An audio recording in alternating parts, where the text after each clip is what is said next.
नम है, हर दिल रो रहा है। किसी घर का चिराग बुझ गया तो किसी के सिर से पिता का साया उठ गया। हमारे 20 रणबांकुरों ने बिना एक पल गवाए बॉर्डर पर अपनी जान दे दी।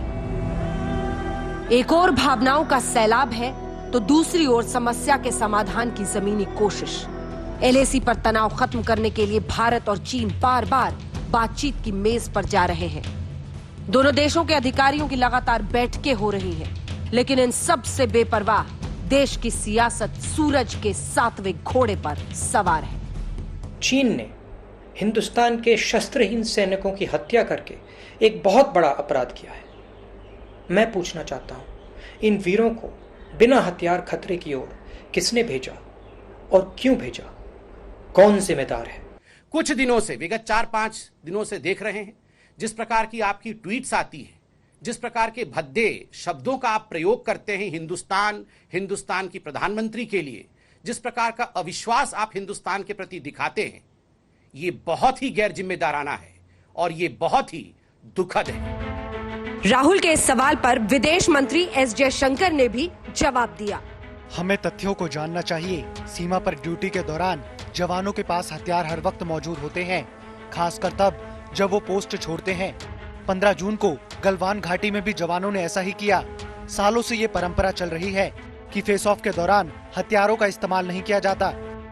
राहुल गांधी ने सवाल तो पूछ लिए कि सैनिकों को निहत्था क्यों भेजा, लेकिन वो ये भूल गए कि दोनों देशों के साथ अब तक जितने समझौते हुए सब में सीमा पर शांति की बात पर जोर दिया गया है। 1996 में हुए समझौते में ये साफ साफ लिखा गया है कि दोनों में से कोई भी पक्ष एक दूसरे के खिलाफ अपनी सैनिक क्षमता का इस्तेमाल नहीं करेगा।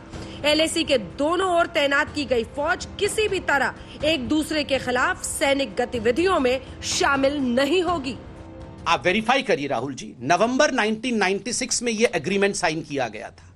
देवेगौड़ा जी उस समय प्रधानमंत्री थे। 1996 का एग्रीमेंट, और एग्रीमेंट का लब्बो लुबाब क्या था, मैं पूरा एग्रीमेंट नहीं पढ़ूंगा, कुछ आपको होमवर्क दे रहा हूं। लाइन ऑफ एक्चुअल कंट्रोल के 2 किलोमीटर तक, इधर 2 किलोमीटर उधर 2 किलोमीटर तक किसी प्रकार की कोई वेपनरी इस्तेमाल नहीं होगी, ब्लास्ट नहीं होगा, बंदूकें नहीं चलेंगी। और राहुल जी, मैं आपको बता दूं, शायद आपको विश्वास नहीं है, वैसे आपको विश्वास ही नहीं है इंडिया की आर्मी के ऊपर। Indian army is the most professional army of the world. इससे पहले भी राहुल गांधी ने प्रधानमंत्री पर निशाना साधा था।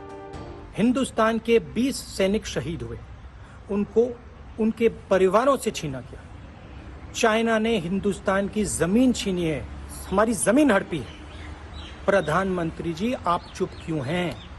आप कहां छुप गए हैं? आप बाहर आइए।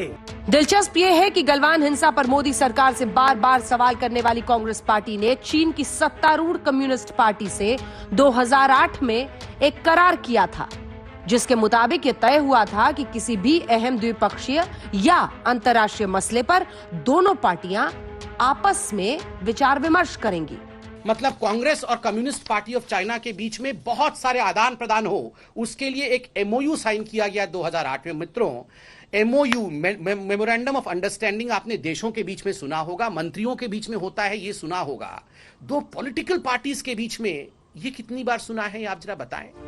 2008 में यूपीए की सरकार थी और कांग्रेस सत्ता पक्ष में, लेकिन जब भूमिका बदली तो पार्टी का चेहरा भी बदल गया। अब विपक्ष वाले सवाल हैं और विपक्ष वाले आरोप हैं। वैसे सरकार के खिलाफ मोर्चा दूसरी विपक्षी पार्टियों ने भी खोल रखा है। हम वजीर आजम, प्राइम मिनिस्टर से, मोदी से इस बात का मुतालबा करते हैं कि आप चीन को हटाइए हमारी जमीन से, आप अकाउंटेबिलिटी फिक्स करिए। ये सबसे अहम बात है। तीसरी बात यह है कि प्राइम मिनिस्टर को बताना चाहिए देश को, क्योंकि देश में आज हमारे इन 20 सिपाहियों की मौत के बाद बहुत गम और गुस्सा है। देश ये जानना चाह रहा है कि चीन ने आखिर कितनी हमारी जमीन पर कब्जा किया है। ये वक्त सियासत करने का नहीं है, बल्कि मिलकर चीनी समस्या के स्थायी समाधान निकालने का है। अगर सरकार से कोई सवाल है तो कल बढ़िया मौका है, जब प्रधानमंत्री ऑल पार्टी मीटिंग में हालात पर माथापच्ची करने वाले हैं। आज तक ब्यूरो।